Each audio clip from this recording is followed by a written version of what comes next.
कटक जिला सालेपुर अंतर्गत कलमिश्री पंचायतर अनंतेश्वर पीठरे आम ओडिशा नवीन ओडिशा कार्यक्रम अनुष्ठित हो जाइछि।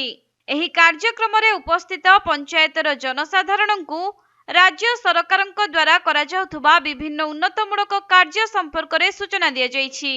एही अवसर रे सरपंच अनंत करंक अध्यक्षतारे अनुष्ठित कार्यक्रम रे बीडीओ धर्मरंजन पंडा, ब्लॉक बीजेडी कार्यकारी सभापति प्रमोद नायक, युवनेता विश्वजित परिडा एवं प्राक्तन समिति सभ्य मंगुली लेंका प्रमुख योगदान करथिले।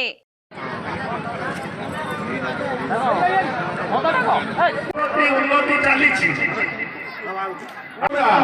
कनकलता बेहुरा कहले आमर एही पंचायत को खूब शीघ्र।